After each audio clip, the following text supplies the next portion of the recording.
And we are live. Welcome. Hello, hello to Christa Quilts Live here on Facebook. I am Christa Watson, and we are live inside my Facebook group. I am going to give a little bit of a chance to make sure everybody's jumping on and making sure stuff works. It's been a while since we've done this. So as I see everybody jumping on, I've got my little handy dandy phone that I can kind of check things out. So I'll just wait for a few minutes.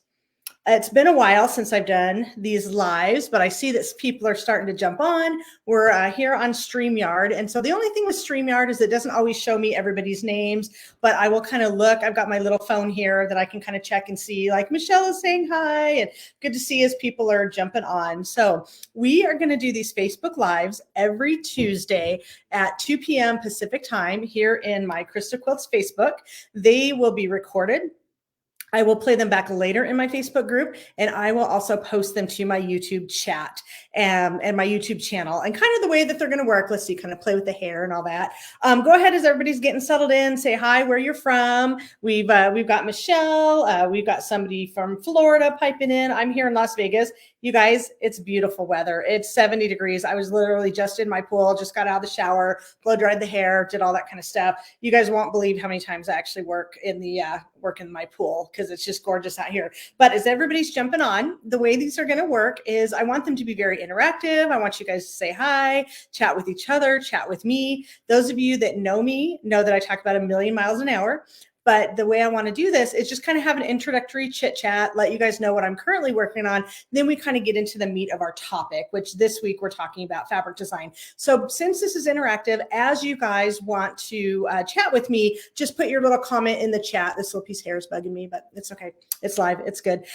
So just put your little comments in the chat, and then I will respond to you guys. And like I said, I will play this later. So, okay, good. It looks like everybody's here. If you look at it on my phone, hopefully I'm not showing anything. Check this out. It shows closed captioning as I'm talking. So I don't know if that's like a setting. That's kind of fun. But like I said, the main thing is it's live. I'm going to my idea is that I'm doing these live every week. And then I'm also going to do some more YouTube content. And the YouTube is going to be more like scripted and edited and all that stuff. But, this is like if we're here hanging out in class. So pretty much what's been going on the last, couple of years, everybody knows we've had the pandemic.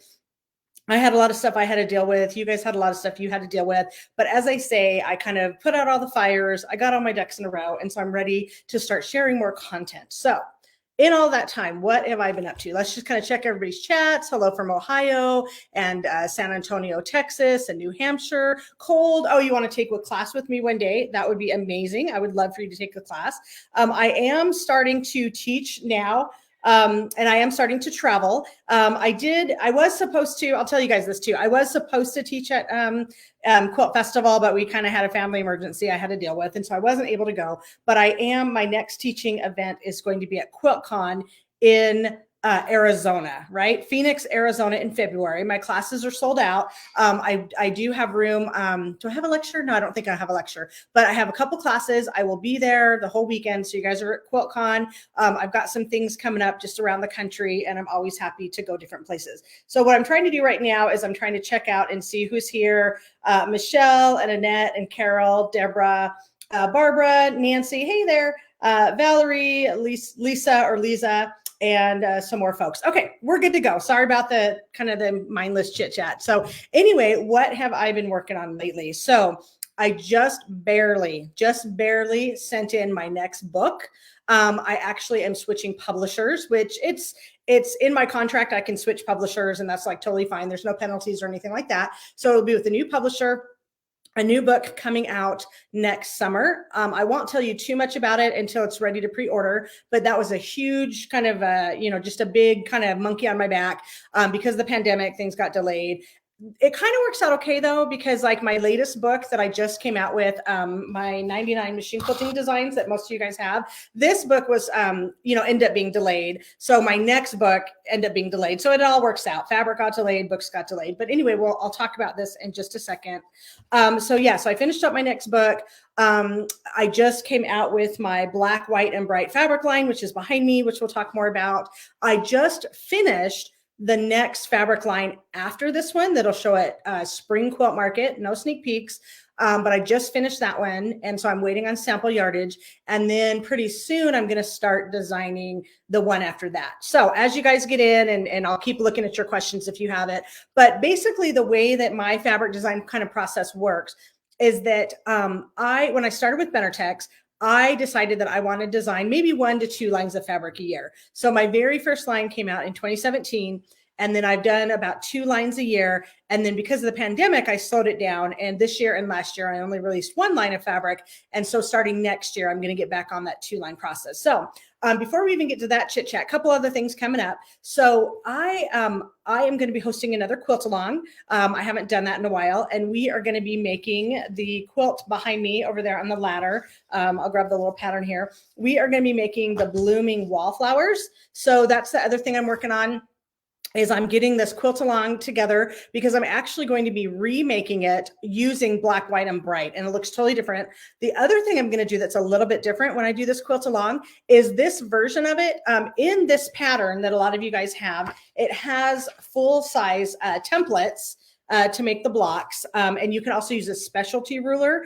But I just signed on to be an AccuQuilt go-getter, like an ambassador for AccuQuilt. So what I'm going to do is when I remake this version in black, white, and bright, I'm actually going to use the dyes. So just a little sneak peek. That's what I'm planning now. Next week, for next week's live, I'll talk more in detail about this, and we'll start preparing for the quilt along, which starts in January. So that's another thing I finished up. Another huge thing that I'm working on right now currently is I am starting to do more stuff on YouTube. So if you go to my Christa Quilts YouTube channel, oh, good. Somebody popped in and said hello. Hey, how good. Found you guys. Great. More people are coming on. That's awesome. So I'm going to do more YouTube content. And what I'm really excited about is I've been thinking like for a while how I want to do it.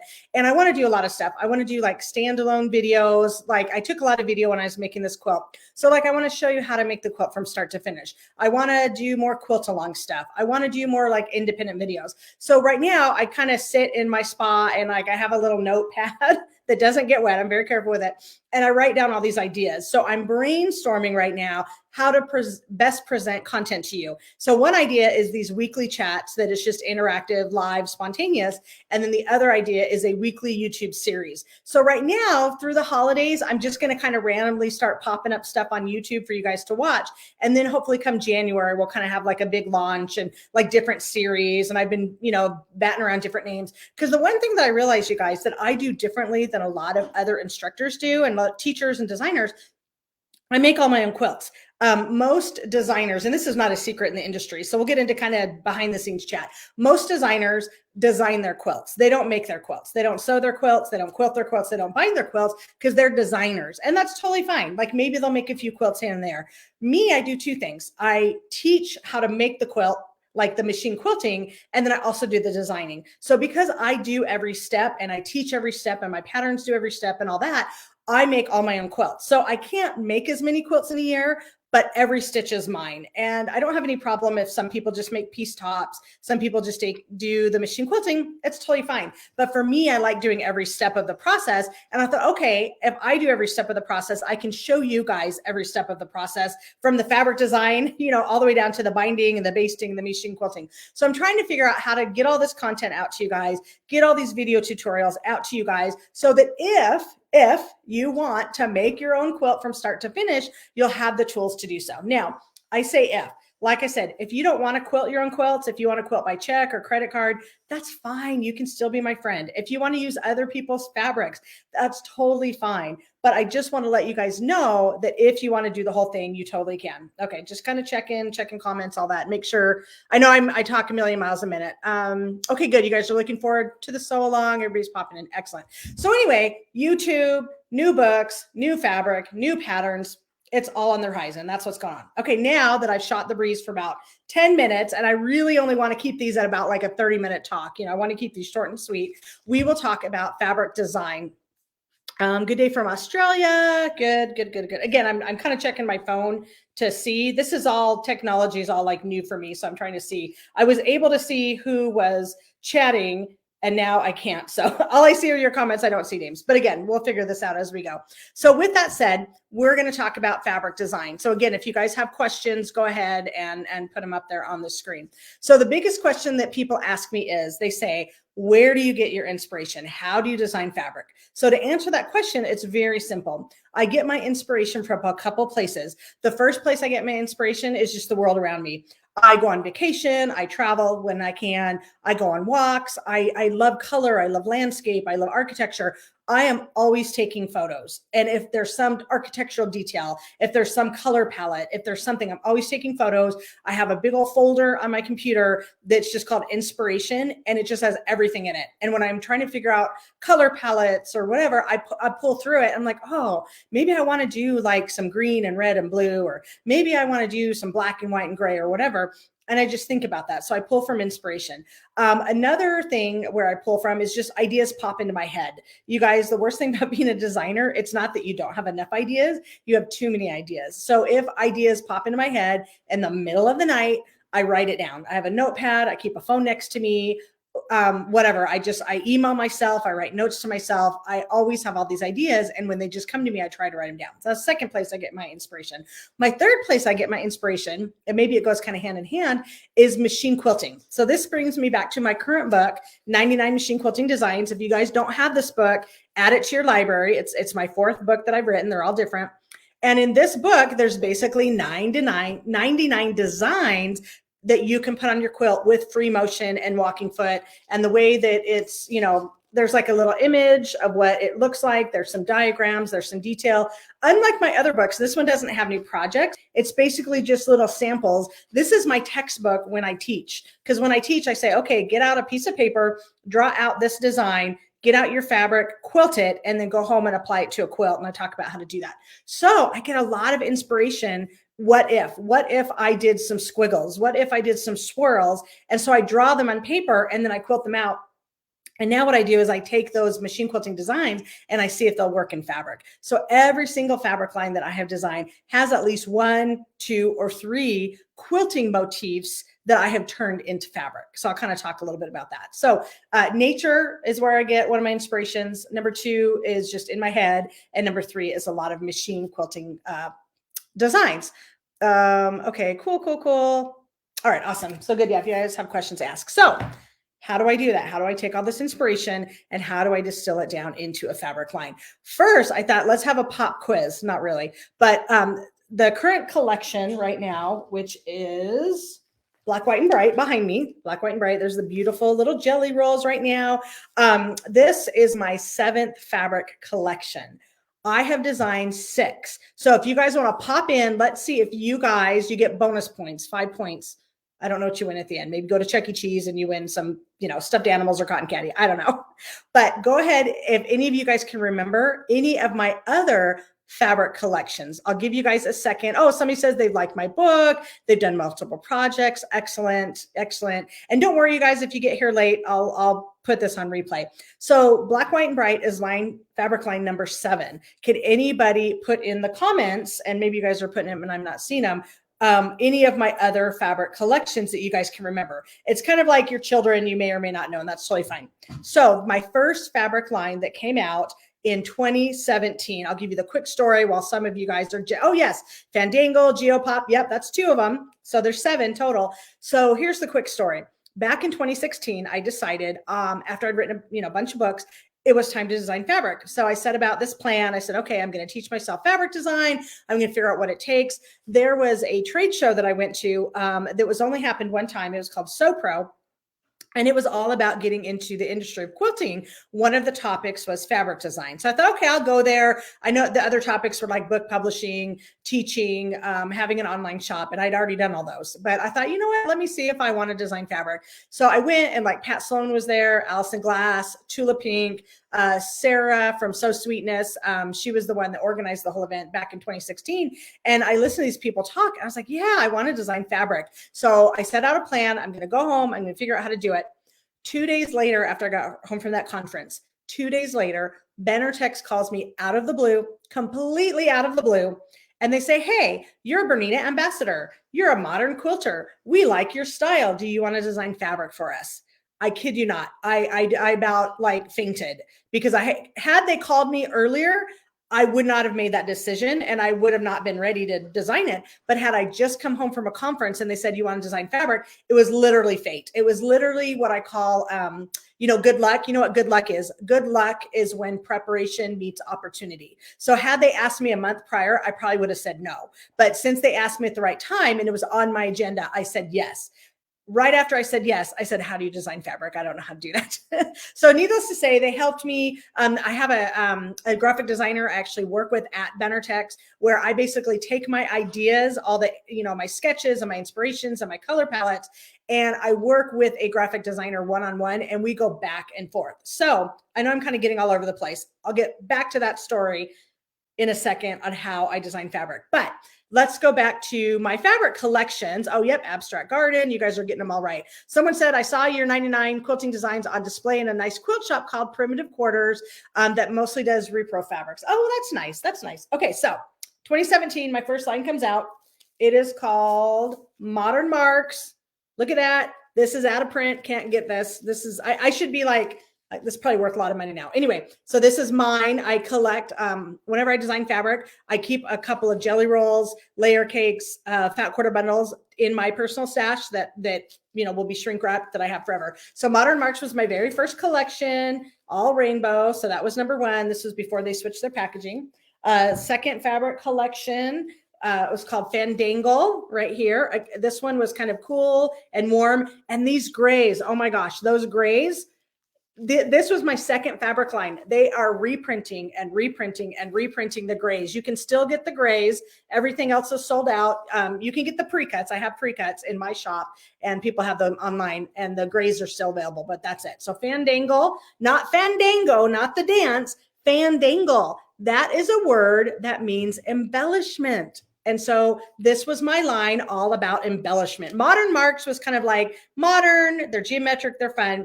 Fandangle means embellishment. So that was line number 2.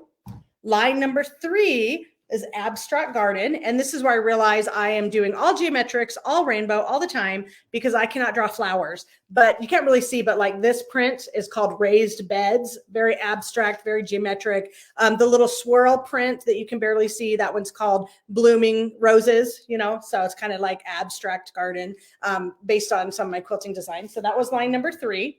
Again, out of stock except for the pre-cut. And I think the pre-cuts are out of stock. The only thing I have left is I have a kit made from this, and that's the only thing I have left. You might be able to find them on eBay or some other shops too. Line number 4 is Geopop. This is where I start getting in some more blacks and whites, because up until this time, I'd only been doing rainbow and I had those grays from Fandango, but I added a few black and whites, some more colors. So that's Geopop. And then I did this thing where I named 3 fabric collections in a row with the G. That was not intentional. That was just an accident. So Geopop, and then Grid Work came in after that. And I did some more pastels, some blacks, some whites and grays. Because the whole time I've been wanting to do a black and white collection. So I keep throwing some black and white and rainbow. The way I look at my fabric lines, you guys, is they're independent and can stand on their own, but they're like one continuous. So like when I'm missing black and white and low volume prints, I will add them to a collection because I need them in my stash. Let's see, that was 1, 2, 3, 4, 5. Collection number 6, Good Vibes. This is the one that came out more recently. And again, lots of low volumes. I was missing low volumes. So in Good Vibes and Black, White, and Bright, I really brought in a lot of low volume. So this one's current. This one, you can find most of the prints in stock.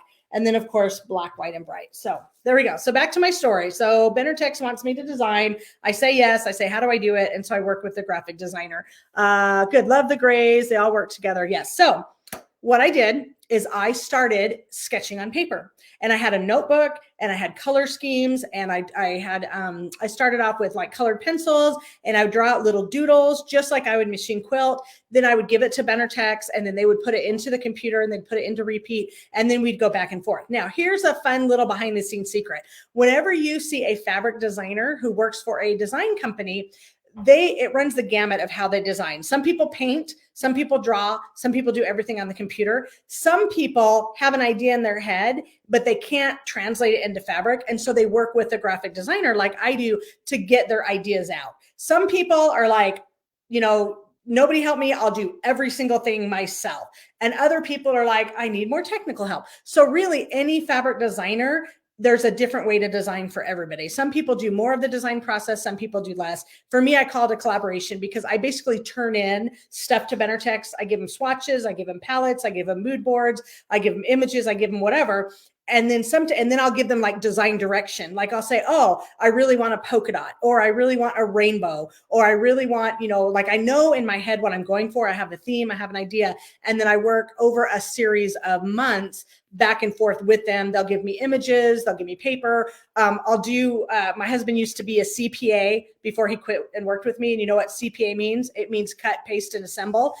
I do that. I will literally make collages. I'll cut things out. I'll put them together. It's kind of a fun process. So I do all of those things. So let me walk you through. There are six different prints in black, white, and bright. Each have a couple colors. And so I'll go through that with you. Oh, you just bought the end of the bolt of the dark gray from Linda. Oh yeah. Linda Sullivan, Colorworks. I love her. She's on here sometimes too. She's amazing designer and fabric designer in her own right. So how do I design the fabric? So let's start with the very first print, which is my favorite. This is like the signature print of the group. This one is called, I know I'm going to lose my words. It's like my kids. This one is called Crackle. Is that right? Yeah. This one's called Crackle. It comes in green. It comes in red. It comes in blue. And it comes in purple. This one has the most me in it, meaning these are my lines. I drew this. I physically drew this. So how did I come up with this? So this was a design from my 99 Machine Quilting Designs book that's in here, but I hadn't ever actually quilted on a quilt. So this quilt is a quilt that you'll see later. But look how close. Look at these fun little triangles right there. I quilted them with variegated thread. That is a fun machine quilting design called Crackle.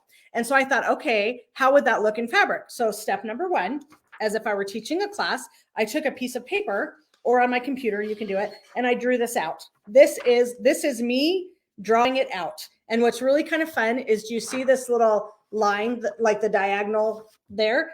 That is in here.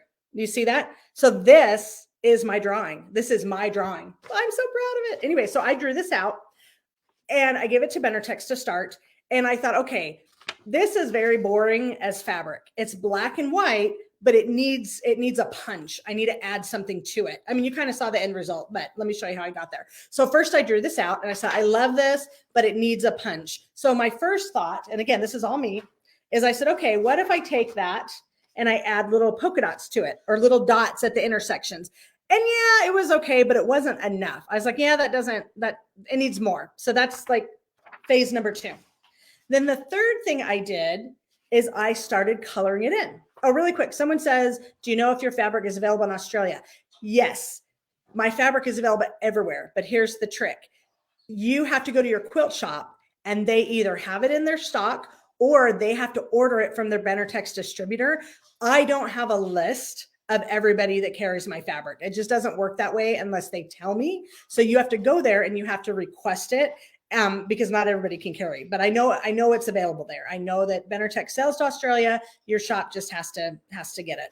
So anyway, back to Crackle.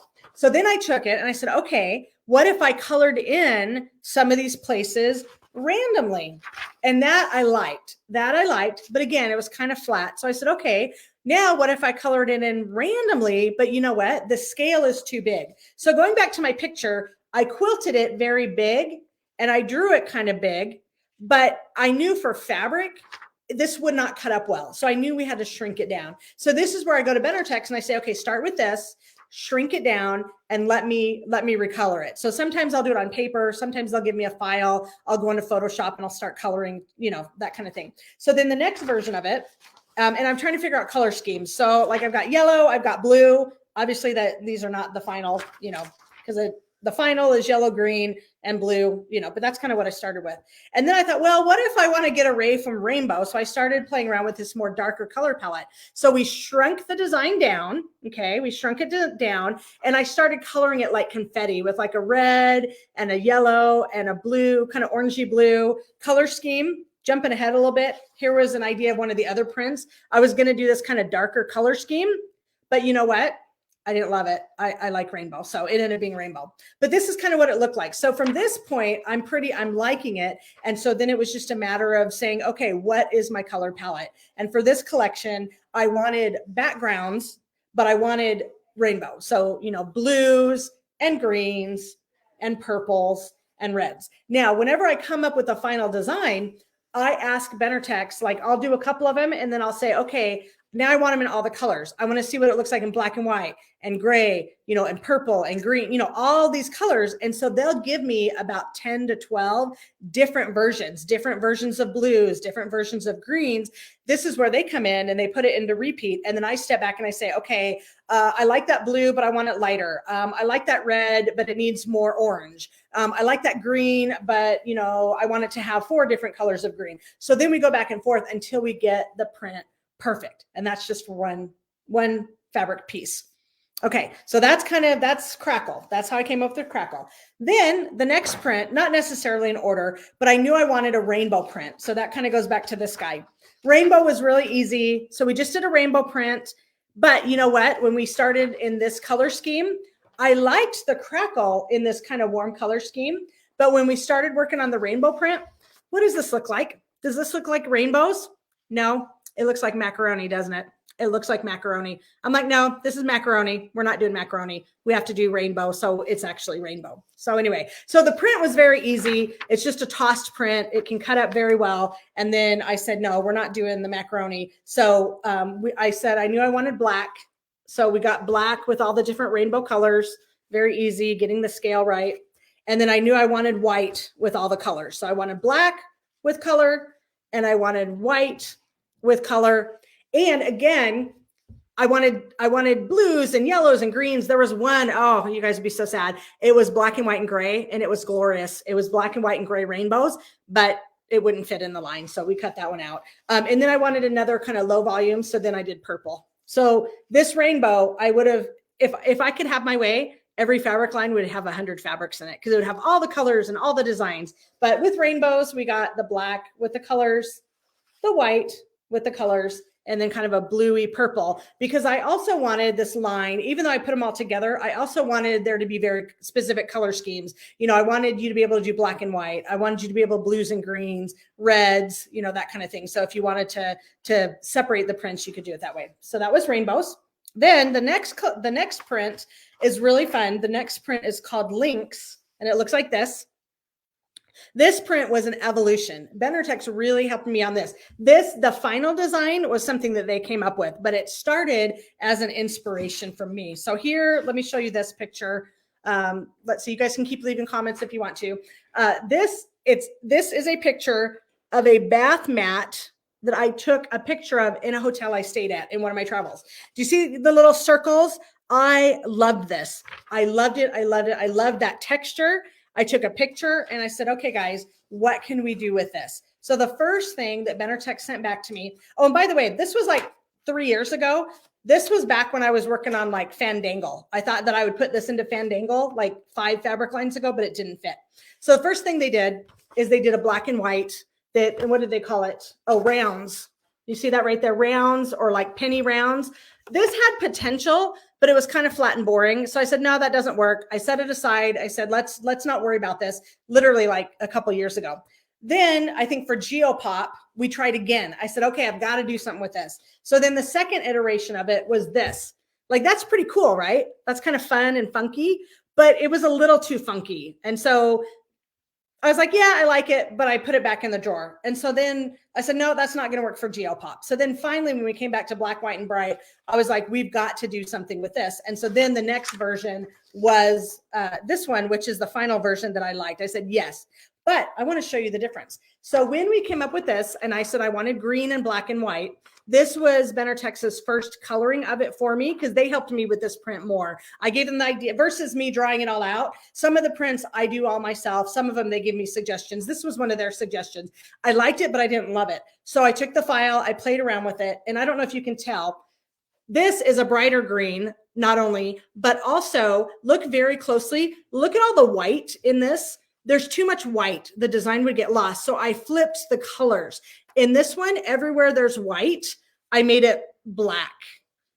And so the black and the white changed colors, and it's a very subtle shift in addition to making it a brighter green, but that was right. And so once I got this one, once I get one of them down, then it's easy to recolor. So once I knew the green was right, then it was very easy to just do black and white, and then blue and purple. This one took a little tweaking because the first version was a little too purple. The next version was a little too blue. Then we got this really pretty blue, and of course, no white in it. And then this really yellow. This yellow also was back when I was kind of doing like this color scheme. You know, again, it kind of would have worked. The colors are a little bit off.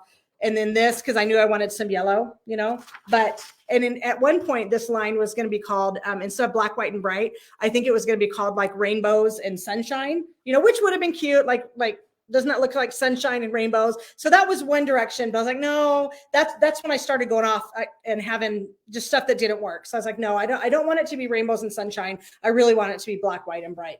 But that's my thought process. The other thing where I get inspiration is colors. So I also took this picture. Many of you guys know I built a pool. This is one of my pool chairs. This is not my pool. This was just an advertisement. I like that orange and I like the blue together. And so I wanted to have orange and blue in my fabric line. You know, I knew I wanted orange and blue because I saw that combination. And so that's how, you know, colors and styles. Now this next print, how did I come up with this print? This was a pure inspiration image. I was at the airport and I saw, this is some kind of a storage locker. I don't even know what the letters are. This was a picture that I took at like a big, or maybe it was like a building shed. And I was like, that is cool, with the little branches and the little dots. And so branch dots, this is my version of it that I worked with Benertex. It almost kind of looks like marshmallows on a stick, but you can see the inspiration, but totally different. You've got these like modern clean lines and these little pops of circles. And I was like, I've got to do something with that. And so I put that into fabric like there. So that's where that one came from. And what colors does this come in? I was organized and now stuff went everywhere. So anyway, so there's the orange that I'm like, I knew I wanted orange, and then I needed it in black and white. And then I knew I needed some purples. So this is one of those prints where I tried it with purple on white and white on purple. And then I look at everything as a whole and I decide, you know, do I have the darker color on the lighter background, the lighter color on the darker? And again, I only have, because my lines are not very big, I only have 3 prints of this. And so I had to be sure which color I wanted of each one. So that's that print. Let's see. Oh, how do I come up with the fabric line names? Yeah. Throw me your questions. If I missed your question, put it in there again. The fabric line names, they either come to me, like black, white, and bright was honestly my first idea. Even before I did Modern Marks, the very first collection I wanted to do was black and white. And I kind of pitched that to Benertex and they said, yeah, you can do that, but everybody does black and white. And they're like, that's not like your signature look. So I was like, okay, let me put that on the back burner. So I did Modern Marks, I did all the other ones. Then I came back. And so I knew I wanted to do black and white. And going back to some of these designs, originally I wanted this light to be all black and white, like just black and white. But again, once I started getting the oranges in there, and once I started getting the yellows in there, I was like, no, I've got to have a little bit of color. So this quilt behind me, you'll see this collection is very muted and gray because most of this collection is black and white. And just the little pops, a little pop of pink, a pop of blue, a pop of green, because I don't have enough black and white in my collection. So this one started off, I just wanted it to be black and white, but I knew I had to throw in some color. So that's where it comes from. Where else do I come up with the fabric line names? Sometimes I will design, or I'll get some inspiration ideas from Benertex, and I will just look and I say, what does that look like? You know, like what does that collection look like? With Geopop, this one was really fun. I came up, you know, the names are mine. I name everything. I name the designs. I name everything. But a lot of times Benertex will say, what do you think of this image? Or what do you think of this? Or what if I took your, you know, dots idea and what if I turned it into something else? So they'll give me suggestions. So with Geopop, I designed it first and I had these really fun, like very interesting repeat prints. And I was like, oh my gosh, these are geometrics and they sure do pop. I was like, oh, that's the name, Geopop. So a lot of times I'll come up with a name and then I'll design fabric to fit the name. Other times I have an idea of what I want and then I name it later. So like Abstract Garden, my second line, the way I came up with this name is I literally, because it was my second line, my first line, Modern Marks, was all like geometric. Okay, this is all geometric, and these are modern and marks, and some of them based on my machine quilting designs, and it was all rainbow. And so I knew I wanted another bright collection, but I tried to make it floral. I literally tried to make this floral because I thought, okay, I have a geometric collection, I'll do a floral collection. I could not draw a flower to save my life. And so the theme of garden and floral, like modern floral, modern garden, like I brainstormed. And so I started coming up with these ideas, and I had some help with Benartex. They helped me the most with this print right here. This one's called Raised Beds, because I came up with some of these like marks and these ideas, but I didn't know how to like cohesively put them together. So Benartex helped with that. The swirls print that you can kind of see right in there, that was totally me, because that's just a swirl like machine quilting. But for the name, I knew I wanted it to be garden. And so the more that I kept trying to do flowers and I couldn't do flowers, and I went back to geometrics, I was like, oh, this is a garden, but instead of a modern garden, it's an abstract garden because it's all geometric. So from now, every single collection, I do not do florals. All 7 of mine, if you look at the prints, they're all geometrics. Maybe someday in the future I'll do a floral, but I just, like, my brain doesn't work that way. Dots and checks and stripes and curly cues and machine quilting motifs I can do. Florals are hard for me to do. So that's a long question, or a long answer to your short question. Okay, so for the next piece was another inspiration. So this right here was the start of, I love that. I just love that. I took a picture that was a little window, and I was like, oh my gosh, I have to do something. So the something, and again, this was like, maybe trying to think, what was this one for? Maybe this was when I was trying to do grid work. I think this one I was trying to do grid work, because I had the name for grid work, and I was like, oh, I want to make all these like grid designs. Yeah, this was originally going to be in grid work, but it didn't work out. So I took that idea, and then we put that design in a grid. So you can be inspired, you know, and then you just draw out what you see, like an artist would sit and just sketch it out. And so we came up with this for grid work. And I was like, no, that's not grid work. Like, I love this, but it's not grid work. So I set it aside, and I came back to it later for black, white, and gray. So we pulled this out. I said, I love it, but it's not enough. And so after we had this, I said, okay, Benartex, like my graphic designer, what else can you do? So then they gave me another version where they changed the coloring, and they did this. What did they call this? Oh, this is just called tonal. And it's the same idea.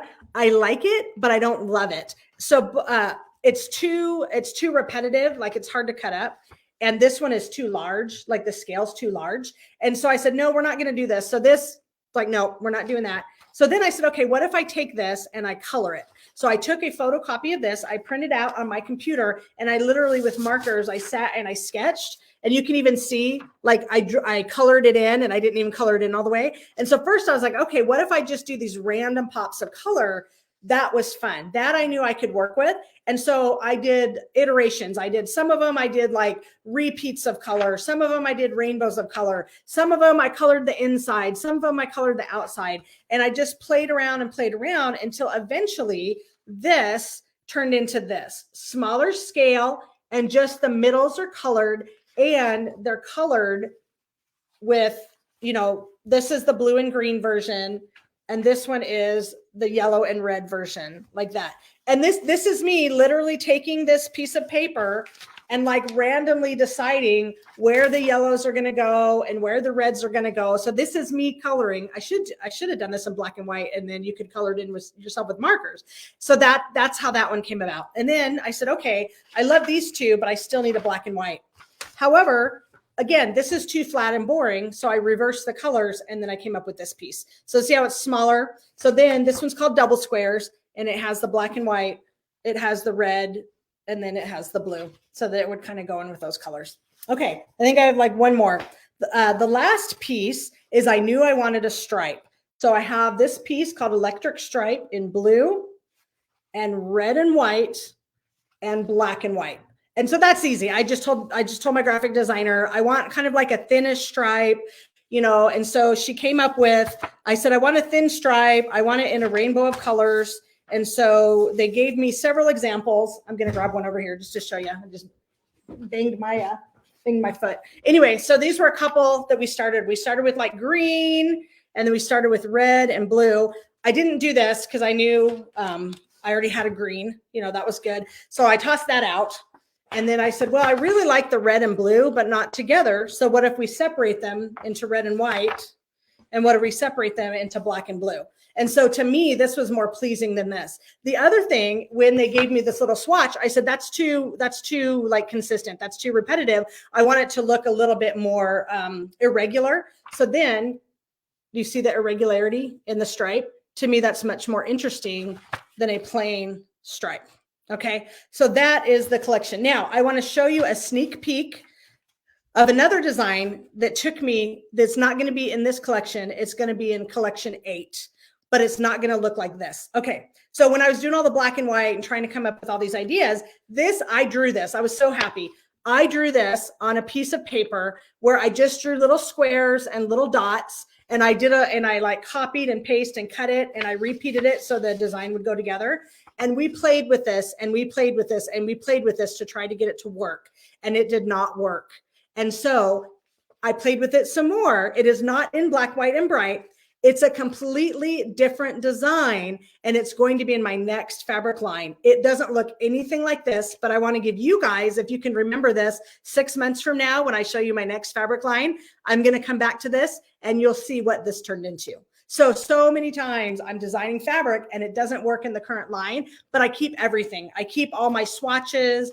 When the fabric line is done and finalized, then Benartex gives me a little thing. This is like a mock-up folder, and they'll give me a little, they'll take it and they'll take all the little pieces, and then they'll put it, for like shop owners and stuff. And so they'll make a big thing so that when like the shop owners see this at market, then they know. Sometimes they get like a print off, or they'll make like a booklet that has the actual fabrics and repeat. And you can see what we did here. That I told them, I said, okay, we have to put this kind of in color order. So it's got the name of it. And then it just kind of, the colors are grouped together and the designs are kind of grouped together so that it looks really pretty on the page. So boom, that's how I came up with black, white, and bright. I know I'm like I wanted this to be 30 minutes. Like that didn't happen. So anyway, that's pretty much it on how I design my fabric. If there's any other questions, those can come in through now really quickly, or you can always ask me later and I'll come back. What I want to leave you with before I say goodbye is I want to talk a little bit about the quilts behind me. So I mentioned that we are going to do a quilt along for Blooming Wallflowers in January. This was originally made in Abstract Garden fabric, and that's the one behind me. I'm going to remake it. I'm going to film it. I'm going to do videos. I'm going to have kits available. I'm going to talk more in depth about it next week. But right now, I just finished these 2 quilts behind me. I finished Modern Logs, which is that one right there. The cover for Modern Logs shows my Good Vibes collection in the larger size with 2 fat quarter bundles. The one on the ladder is black, white, and bright in just 1 fat quarter bundle. So it just takes, you can either do 20 or 40 or 60 fat quarters. That's the 20 fat quarter version. It's a smaller size. This is the 40 fat quarter version, which is the larger size. And then I just use the leftovers on the back. And then I just finished this quilt behind me, which is actually my bling quilt. I kind of shared about this in my Facebook group. This bling quilt was originally made for Geopop, and one of the layouts in the quilt, so see, this was a picture of it hanging at Quilt Market. The original layout, I did several different layouts. Right here, this one shows the same fabric as the background, and you just rotate the blocks and you make them all scrappy. Well, I decided, what if I make the background scrappy and then I rotate the blocks so they look like hashtags? So the layout is in the pattern already, but I am right now writing up an enhanced pattern note, like just a double-sided sheet of paper that I'm going to slip inside, where I'm going to include that. I'm going to include more about the machine quilting, and the fabric requirements are a little bit more because in this one, for this size, it's like 20 fat quarters plus 4 yards of background.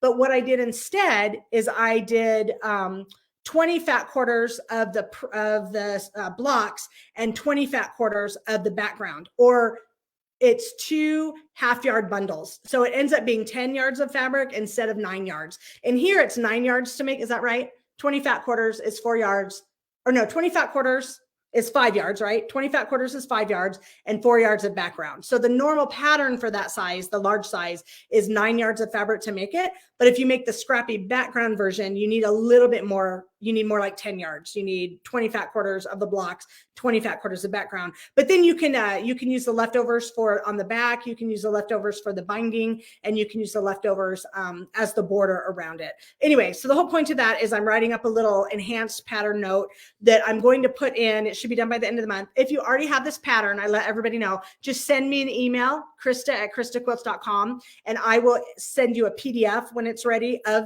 that 2-page thing that talks about the hashtag layout. And then once that's ready, I'm going to update the PDF version, and then I'm going to slip out a printout into every physical copy. So if you order it now, or if you already have it, I will send you a PDF version of the pattern notes by the end of the month. Once that's printed off and ready, I'll include it going forward. All right, clear as mud. All right. What size AccuQuilt set are you going to use? For the blocks back here, it's I can't remember what it's called, but I'll let you know next week. I believe it's from the 12-inch finished cube, like the companions or the corners or something like that. I'll go more into detail on that. But in this pattern right here, let me grab the blooming wallflowers. The really cool thing about this quilt pattern, it comes in 3 sizes. The quilt looks the same no matter what size, meaning it's only 12 blocks, but the size of the blocks change. So the individual triangles are either smaller, medium, or large. So you can make it any size. So if I say we're going to do like 6-inch blocks, you can do 5-inch blocks. You can do 4-inch blocks if you have a different cut size. Does that make sense? So I'm going to do a little bit of promotion with AccuQuilt on it, but you don't have to do the AccuQuilt to make it. So that's coming up. I think that's everything. Does anybody else have any other questions? Leave them for me in the comments. I will come back. And I want to do 30 minutes. We're about 45 minutes, but it's all good. Just think if I would have slowed down, it probably would have been 2 hours because I talk so quickly. But thank you guys for being here. Those of you that are catching this on replay, again, leave your comments. I'm happy to answer anything at any time. We are just a couple of days away from Thanksgiving 2021. Hope you all have a wonderful Thanksgiving if you're in the US. If you're outside of the US, I hope you have some wonderful family time this week. And thank you guys for popping on today. Ta-ta for now.